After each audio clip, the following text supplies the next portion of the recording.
Assalamualaikum.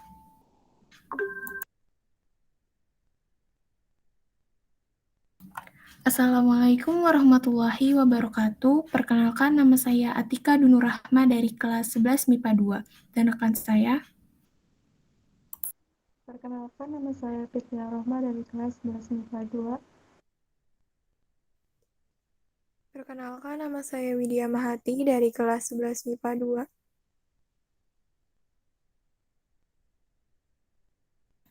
di sini kami akan mempresentasikan tentang pertumbuhan dan pembangunan ekonomi serta permasalahan dan cara mengatasinya.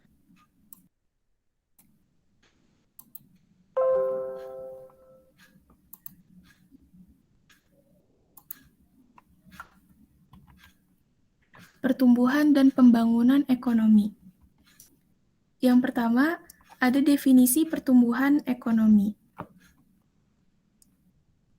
Pengertian dari pertumbuhan ekonomi.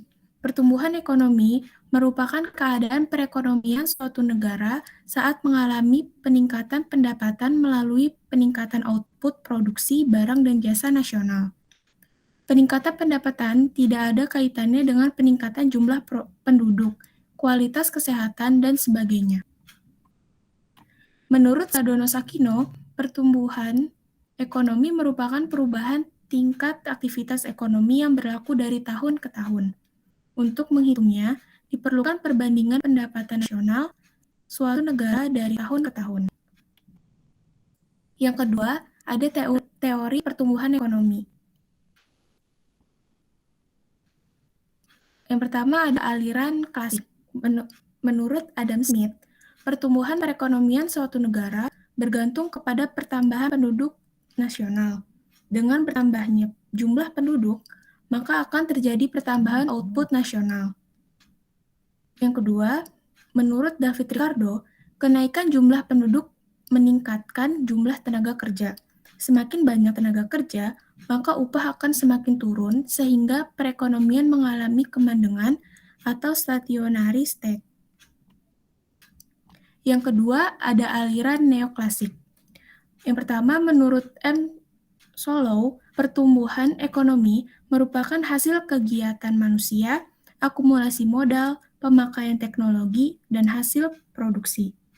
Yang kedua, menurut Joseph Schumpeter, pertumbuhan ekonomi dipengaruhi jiwa kewirausahaan untuk melakukan inovasi dalam produksi. Yang ketiga, menurut Harold Domar, pertumbuhan ekonomi dipengaruhi oleh modal atau investasi. Yang ketiga, aliran historis. Yang pertama, menurut Friedrich List, pertumbuhan ekonomi ditandai dengan perubahan metode produksi, yaitu ada 4. Yang pertama, masa berburu dan mengembala. Yang kedua, masa berternak dan bertani. Yang ketiga, masa bertani dan kerajinan. Yang keempat, masa industri dan perdagangan. Yang kedua, menurut Bruno Hildebrand, pertumbuhan ekonomi tercermin dari perubahan cara pertukaran dari masyarakat, yaitu ada 3. Yang pertama, pertukaran dengan barter. Yang kedua, pertukaran dengan uang. Yang ketiga, pertukaran dengan kredit. Yang ketiga, menurut Carl Bucher, pertumbuhan ekonomi tercermin dari hubungan antara produsen dengan konsumen, yaitu ada 4. Yang pertama, rumah tangga tertutup. Yang kedua, rumah tangga kota. Yang ketiga, rumah tangga bangsa. Dan yang terakhir, rumah tangga dunia. Yang keempat, menurut Werner Sombret, yaitu ada 3. Yang pertama, zaman perekonomian tertutup yakni untuk diri sendiri. Yang kedua, zaman kerajinan dan pertukangan yakni terdapat pembagian kerja. Yang ketiga, zaman kapitalisme dibagi menjadi kapitalisme purba, kapitalisme madya, kapitalisme raya, dan kapitalisme akhir. Yang keempat, ada aliran modern. Yang pertama, ada masyarakat tradisional. Masyarakat berpegang teguh kepada adat istiadat. Produksi dipenuhi untuk diri sendiri dan tidak ada pembagian kerja. Yang kedua, dorongan menuju kematangan. Perekonomian tumbuh teratur dengan pertambahan lapangan usaha.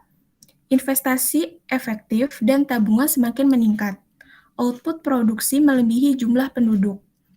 Yang ketiga, pralepas landas. Menerapkan teknologi dalam proses produksi dan masyarakat terbuka akan inovasi. Yang keempat, ada lepas landas. Investasi efektif dan tabungan meningkat disertai dengan peningkatan kuantitas produksi. Yang kelima, konsumsi tinggi. Pendapatan per kapita tinggi yang melampaui kebutuhan dasar sehingga membuat masyarakat konsumtif dan muncul hedonisme. 3. Perhitungan pertumbuhan ekonomi. Rumus pertumbuhan ekonomi yaitu GNP atau GDP, T dikurang GNP atau GDP T dikurang 1, dibagi GNP atau GDP T min 1 dikali 100%. Keterangannya, GNP atau GDP T yaitu pendapatan nasional tahun sekarang dan GNP atau GDP T min 1 sama atau pendapatan nasional tahun sebelumnya. Contoh soal. Pada tahun 2018, negara X mendapatkan pendapatan domestik bruto sebesar 6.000 US dollar, sedangkan pendapatan domestik bruto negara X pada tahun sebelumnya yaitu 5.000 US dollar. Hitunglah pertumbuhan ekonomi negara X. Cara penyelesaiannya yaitu pertumbuhan ekonomi dengan rumus GDP 2018 dikurang GDP 2017 dibagi GDP 2017 dikali 100%. Di sini, pendapatan nasional tahun sekarangnya yaitu pada tahun 2018 sebesar 6.000 US dollar dan untuk GDP 2017 atau pendapatan nasional tahun sebelumnya yaitu 5.000 US dollar. Jadi, untuk GDP 2018 yaitu 6.000 US dollar dikurang 5.000 US dollar dibagi 5.000 US dollar dikali 100%. Jadi, hasilnya 1.000 US dollar dibagi 5.000 US dollar dikali 1% yaitu hasilnya 20%. 4. Definisi pembangunan ekonomi. Pembangunan ekonomi merupakan proses kenaikan output nasional yang ditandai dengan kenaikan pendapatan per kapita dengan memperhatikan berbagai faktor seperti perubahan struktur, perekonomian, pertambahan penduduk, kesehatan masyarakat, kualitas pendidikan, dan sebagainya. Menurut Schumpeter, pembangunan ekonomi merupakan proses yang tak terputus berkaitan dengan peningkatan pendapatan nasional dan pendapatan per kapita sebagai tolak ukur kesejahteraan masyarakat. 5. Indikator pembangunan ekonomi. Yang pertama yaitu pendapatan per kapita. Kenaikan pendapatan nasional turut menyebabkan kenaikan pada pendapatan per kapita. Pendapatan nasional yaitu jumlah seluruh pendapatan masyarakat, sedangkan pendapatan per kapita yaitu rata-rata pendapatan masyarakat. Yang kedua yaitu indeks kualitas hidup, menggambarkan tingkat kesehatan masyarakat yang diukur dengan angka harapan hidup, angka kelahiran bayi, dan angka kematian bayi. Yang ketiga yaitu struktur ekonomi. Berubahnya struktur perekonomian dari agraris menjadi industri.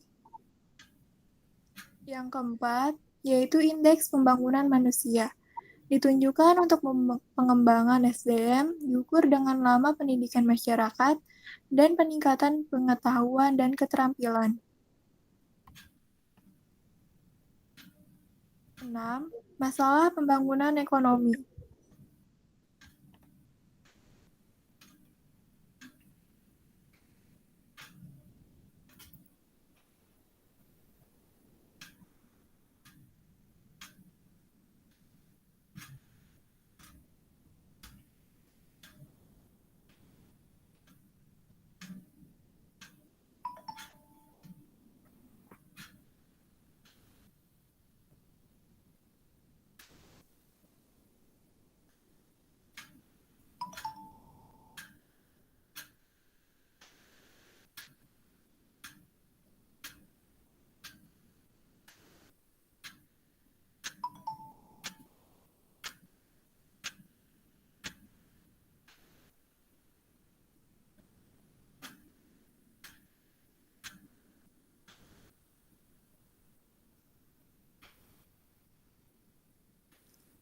Yang pertama yaitu kemiskinan.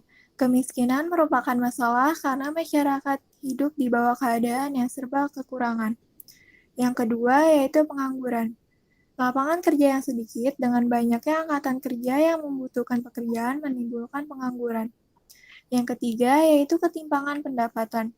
Semakin curam ketimpangan pendapatan menimbulkan kecemburuan sosial dan berdampak kepada peningkatan tindak kriminal. Yang keempat yaitu tingginya pertumbuhan penduduk. Angka pertumbuhan penduduk yang tinggi dipengaruhi oleh tingkat kelahiran yang tinggi.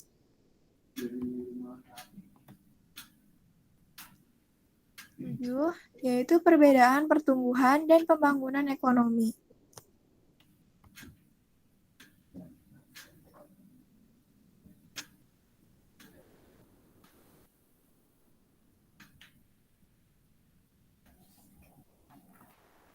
Perbedaan pertumbuhan ekonomi dengan pembangunan ekonomi yaitu pertama, pertumbuhan ekonomi ditandai dengan kenaikan pendapatan nasional, sedangkan pembangunan ekonomi ditandai dengan kenaikan pendapatan per kapita.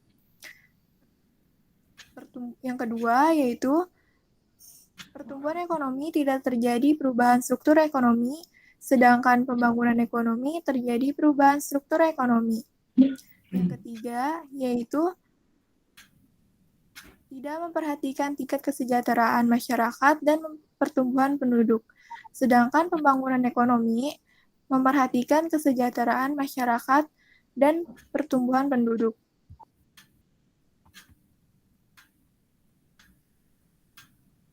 Sekian dari kami. Jika ada salah kata atau kalimat, mohon dimaafkan. Terima kasih. Wassalamualaikum warahmatullahi wabarakatuh.